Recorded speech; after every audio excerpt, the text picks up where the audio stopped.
पाल पोस बड़ा किया, कष्ट दिया न कोई। अपनी तो संतान की चिंता हर माँ बाप को होए। जय श्री राम दोस्तों। हमारी आज की कहानी है माँ हो तो ऐसी। ए बुढ़िया, चुपचाप बैठ जा और अपने काम से काम रख ले। मेरे मामलों में ज्यादा टांग अड़ाने की कोशिश भी मत करना।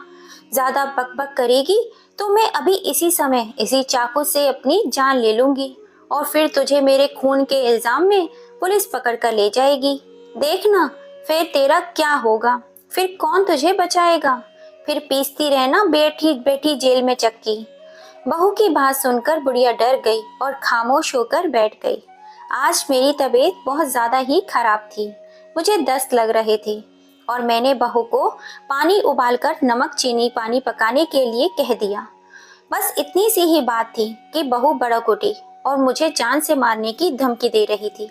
बहू आए दिन मुझे ये धमकी दिया करती थी, जिससे मुझे बहुत डर लग जाता था और मैं उससे कुछ भी नहीं कहती थी। यमुना बहन, ओ यमुना बहन, अरे कैसी तबीयत है तारी।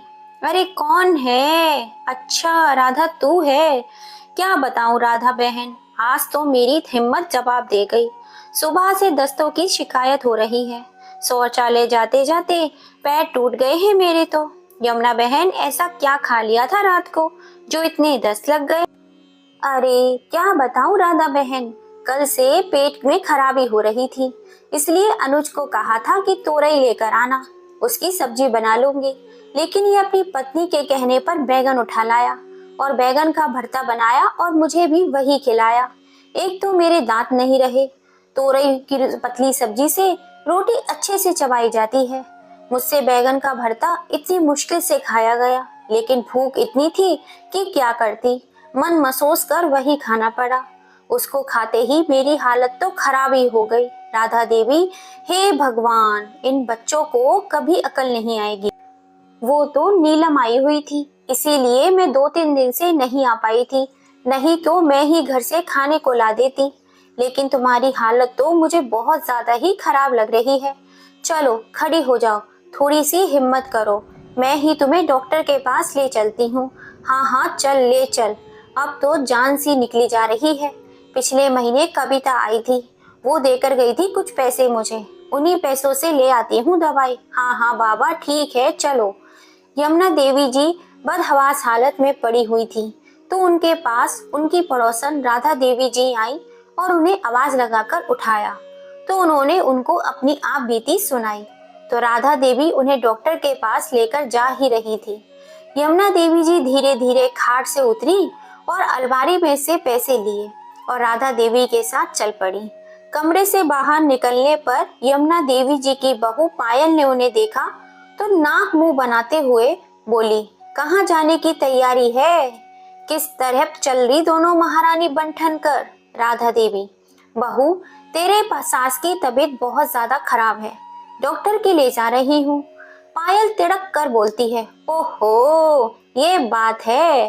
अब महारानी विक्टोरिया को अब पड़ोसी लेकर जाएंगे डॉक्टर के यहाँ पर, घर के लोग तो मर गए हैं ना। यमुना देवी, तो बहू तू ले चल फिर।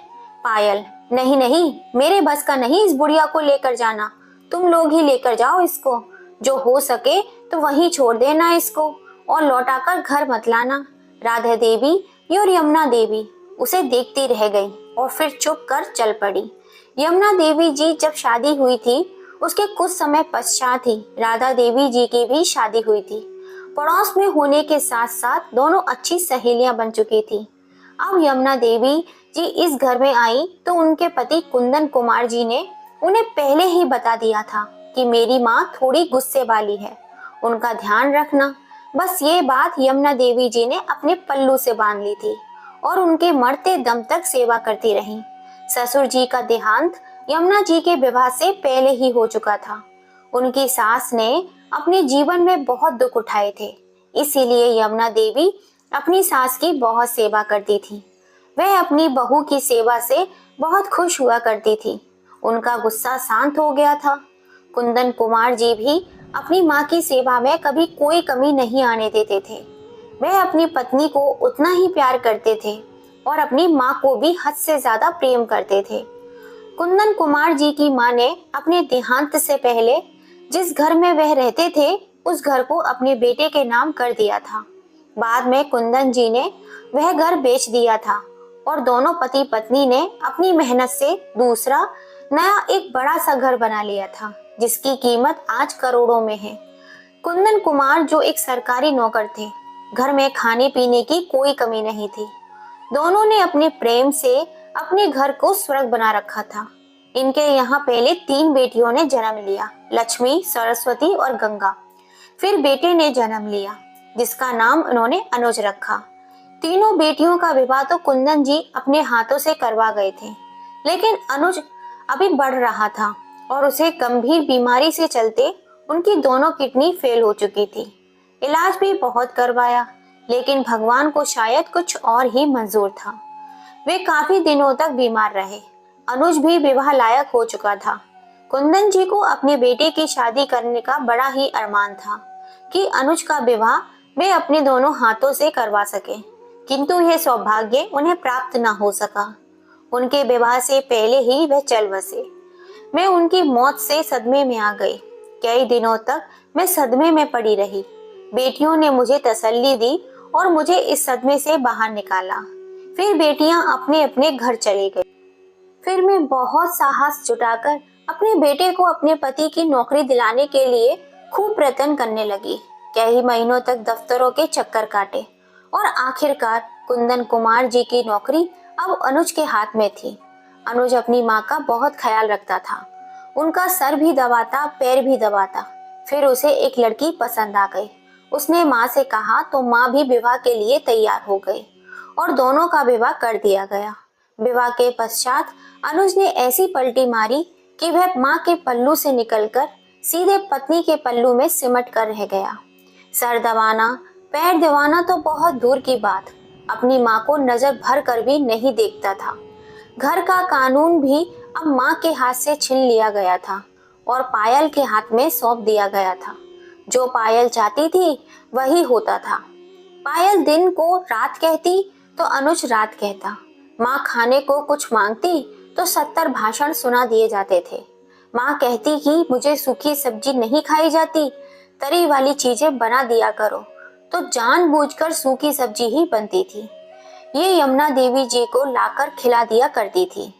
कल रात को भी सूखे बैगन भरते की सब्जी खिलाकर सास को बीमार कर दिया और अब डॉक्टर के जाने पर 100 बातें सुना डाली। कुछ समय पश्चात दोनों बूढ़ी औरत डॉक्टर के पास से आती हैं, तो उन्हें देखकर पायल ने फिर से बड़बड़ाना शुरू कर दिया। उनके हाथ में फलों की थैली देखकर उसकी आंखें फटी की फटी रह गईं। फलों को देखते ही पायल ने भड़कते हुए कहा, ए बुढ़िया, यह फल लाने के लिए तेरे पास पैसे कहाँ से आए? किसी से भीख मांग कर लाई थी क्या? कहीं मेरे पास से तो नहीं चुरा लिए तूने पैसे? राधा देवी जी हैरान होकर कहती हैं, हाय हाय बहू, कैसी बातें कर रही हो तुम? यमुना बहन तो अपने पैसे लेकर गई थी, सरस्वती ने दिए थे उन्हें। इन्हें पायल तिड़क कर बोली, आप क्या कहना चाहती हैं कि हम तो इन्हें पैसे देते ही नहीं हैं? माँ को आप हमारे घर में आकर आग मत लगाया करो। पायल के शब्द सुनकर दोनों सख्त रह गईं। यमुना देवी जी ने राधा देवी जी की तरफ देखा तो राधा देवी जी की आंखों में आंसू थे। उन्होंने राधा देवी जी के कंधे पर हाथ रखा और कहा, राधा बहन, तुम आराम से घर जाओ, कल आकर मेरा हाल चाल जान लेना। राधा देवी चुपचाप वहां से चली गई। यमुना देवी जी कुछ कहने सुनने की हालत में नहीं थी। उसकी जान निकली जा रही थी। वह जाकर अपनी खाट पर लेट गई। थोड़ी देर बाद फल खाने लगी तो अनुज के बच्चे आ गए। अनुज के 2 बच्चे थे, एक बेटा 8 साल का और एक बेटी 6 साल की। दादी, दादी, क्या खा रही हो आप? हम भी खाएंगे। हाँ हाँ मेरे बच्चों, तुम भी खा लो। और अपने हाथों से दोनों बच्चों को खिलाती रही और खुद के हिस्से में थोड़ा सा ही आया। बच्चे खाने के बाद बाहर भाग गए। यमुना देवी जी ने फिर दवाई खाई और शुक्र अदा किया और फिर लेट गई। दवाई का असर कर दी, इससे पहले ही पेट में गुड़गुड़ बच गई। यमुना देवी जी जल्दी खड़ी हुई, लेकिन बूढ़ी हड्डियों में वो बात थोड़ी थी कि दौड़ी दौड़ी शौचालय पहुंच जाती। लाख कोशिश करने पर भी जब गया नहीं गया तो दस्त भी रुकने वाली चीज नहीं है। तो उनके शौचालय जाने से पहले ही कमरे में उनके दस्त निकल गए। बुढ़ापा दूसरों का मोहताज हो जाता है, बेबस लाचारी का मारा हो जाता है। यमुना देवी जी सहम गई। उन्हें समझ में नहीं आया कि क्या करूं। वह बेचारी धीरे धीरे चलकर शौचालय तक पहुंची और पहले खुद को अच्छे से धोया। कपड़े बदले, अत्यधिक चक्कर आ रहे थे, कमजोरी भी बहुत अधिक आ चुकी थी। शौचालय में ही गिरने से बाल बाल बचे थे, लेकिन बहू के डर से साहस जुटाना पड़ रहा था। बाथरूम से पानी भरने लग रही थी, तभी बहू अपने कमरे से बाहर निकल कर आई। उसे बहुत ही दुर्गंध आ रही थी, तो इधर उधर देखा, उसे कुछ नजर नहीं आया। वह अपनी नाक पकड़े असमंजस में पड़ गई। आखिर हुआ तो हुआ क्या है। उसने सास के कमरे में जाकर देखा तो आंखें फटी की फटी रह गई और उल्टी का मुंह बनाकर भाग आई और आंगन में आकर कोहराम मचा दिया। हे राम, क्या अनर्थ कर दिया इस बुढ़िया ने। इसने तो मेरा पूरा घर दूषित कर दिया। अब मैं कहाँ मर जाऊं मेरे राम जी। इस बुढ़िया को उठा लो, क्यों नहीं उठा लेते। बेचारी यमुना देवी जी पानी भरकर लाई और सारा घर धोने में लग गई। गिरते पड़ते घर धोए जा रही थी और पायल के अपशब्दों का बार उनके हृदय पर लगातार बार किए जा रहा था। बुढ़िया, तूने मेरा घर दूषित कर डाला। तूने कमरे को ही शौचालय बना डाला। इतना खाया कि पेट में समा ही नहीं सका। थैली भर भर कर लाई थी और पूरा ही खा गई। यमुना देवी पहले ही बहुत शर्मिंदा थी अपनी इस लाचारी बेबसी पर। ऊपर से पायल के तानों के बाढ़ चलाई जा रही थी। राधा देवी अपने शरीर की पीड़ा और हृदय की पीड़ा का जख्म एक साथ लिए घर धोने में लगी रही और साथ में आंखों में आंसू बहती जा रही थी। बच्चों ने भी आकर छी छी बदबू करना शुरू कर दिया। इतने में अनुज भी आ गया। उसने तो अपनी माँ को अपनी पत्नी से भी अधिक जलील करना शुरू कर दिया। माँ अपने बुढ़ापे की ही लाज रख लेती, बच्चों की तरह छी करती फिर रही हो। इतना खाती ही क्यों हो। जरा भी दया नहीं खाई अपनी बूढ़ी बेबस माँ पर। दोनों सुनाकर अपने बच्चों को कमरे में लेकर चलते बने। यमुना देवी जी ने सारा घर धोकर धूप बत्ती लगाई, फिर अपने कपड़े धोए और नहाने चली गई। बाथरूम में बैठकर बहुत रोई। हे भगवान, कहाँ जाऊं मैं, क्या करूं मैं। यह बुढ़ापा मेरी जान का दुश्मन बन गया है। मेरी रात से तबीयत खराब है, लेकिन पूछने वाला कोई नहीं है। बेख्याली मजबूरी में मुझसे जाया नहीं गया। शौचालय और इन लोगों ने तो इतना जलील कर दिया कि मुझे खुद से ही घृणा आ रही है। वह रोती रही और नहाती रही। नहा धोकर वह अपने कमरे में चली गई। यह मेरी औलाद है, मेरे पेट की जनी औलाद, जिसके लिए मैंने सूसू पोटी भी साफ किया है, और आज इसे मुझसे घृणा आ रही है। मैं सब कुछ साफ कर तो रही थी, लेकिन इन्होंने तो मुझे मेरी ही नजरों में गिरा दिया, मानो मैंने कई खून एक साथ कर डाले हों। सोचती रही, फिर थोड़ा सा केला खाया, वो खाया, फिर दवाई खाई और सो गई। सुबह उठी तो तबीयत कुछ बेहतर महसूस हुई। तभी बेटा और बहू आए। मेरे बेटे ने कहा कि माँ, अपना इंतजाम कहीं और कर लो, अब इस घर में हम तुम्हें और बर्दाश्त नहीं कर सकते। मैं उन दोनों के मुंह को हैरान होकर देख रही थी। यह मेरा सगा बेटा और मेरी सगी बहू हैं जो मुझसे ऐसी बात कर रहे हैं। मुझे अपने कानों पर विश्वास ही नहीं हो रहा था। तभी बहू बोल पड़ी, माँ जी, आपने सुन लिया ना कि आपके बेटे ने क्या कहा है। अपना सामान उठाओ और निकल जाओ यहाँ से, कहीं व्रत आश्रम में चली जाओ। हमसे अब और नहीं बर्दाश्त होती तुम्हारी हरकतें। अपनी मर्जी से चली जाओगी तो ज्यादा बेहतर होगा, नहीं तो धक्के मारकर घर से बाहर निकाल दूंगी। यह कहकर बेटा और बहू गुस्से में पैर पटकते हुए वहां से चले गए और मैंने अपना थोड़ा सा सामान पैक कर लिया और राधा देवी जी के घर जा पहुंची और अपनी बेटी और बहू के खिलाफ केस कर दिया। मामला न्यायालय में पहुंचा और बेटे और बहू को कोर्ट का नोटिस मिल गया। कोर्ट में सुनवाई हुई तो यमुना देवी जी ने अपने ऊपर होने वाले सभी अत्याचार जज को बता दिए और अपना रुद्र रूप बेटा और बहू को दिखाया। अपनी माँ का ऐसा रुद्र रूप देखकर बेटे बहू के तो तोते ही उड़ गए। उनकी स्थिति उस समय ऐसी थी मानो काटो तो खून नहीं। यमुना देवी जी ने कहा, यह दोनों मेरे घर पर कब्जा जमाए बैठे हैं, मुझे खाने को नहीं देते और बहू मुझे जेल में चक्की पीसने की धमकी देती है और मुझे घर से बाहर निकाल दिया है। दोनों बेटा बहू कहते हैं कि वृद्ध आश्रम में जाकर रहो। अब इस घर में तुम्हारे लिए कोई जगह नहीं है। मेरा बेटा 70,000 महीना कमाता है। वह घर मेरे पति और मेरी अपनी मेहनत से बनाया है। उस घर पर मेरे बेटे का कोई अधिकार नहीं है। सास की बात सुनकर जज साहब के सामने बहू बोली, वो घर हमारा है, हम उस घर के इकलौते हकदार हैं और वह पूरा का पूरा हमें ही मिलना चाहिए। हमने अपनी सास की बहुत सेवा की है। सासू माँ की कुछ दिनों से दिमागी हालत ठीक नहीं है। जज साहब बोले, यह तुम्हारा घर कैसे हुआ? फाइल में जो उनकी 3 बेटियों का उल्लेख है। इतना कहते ही जज साहब ने उन दोनों की बोलती बंद कर दी और जल्द से जल्द घर खाली करने का आदेश दे दिया। घर खाली होने लगा तो अनुज और पायल दोनों सीडीएम के गुहार करने लगे और वहां जाकर हाथ पैर जोड़ने लगे। उनसे कहने लगे, कृपा करें, हमें कुछ महीनों का समय दे दिया जाए। अभी हमारे बच्चों के पेपर चल रहे हैं। पेपर खत्म होते ही हम खाली कर देंगे। ऐसा सीडीएम ने उनकी गुहार सुनकर 2 महीने का समय दे दिया। 6 महीने गुजर चुके थे, लेकिन अभी तक बहू बेटे ने घर खाली नहीं किया था। फिर माँ ने ऊपर की अदालत में केस दायर किया और केस की फिर से सुनवाई हुई, लेकिन सीडीएम के इस तरह के कार्रवाई करने पर भी एसडीएम को फटकार पड़ी। बहू ने फिर से अदालत में कहा, हमें घर ऊपर बनवाने का हक दिलवा दिया जाए, हम अपना घर छोड़कर कहाँ जाएंगे? तो जज ने कहा कि तुम 70,000 रुपए महीने कमाते हो तो तुम कहीं भी रह सकते हो। इस घर की मालकिन तुम्हारी माँ है।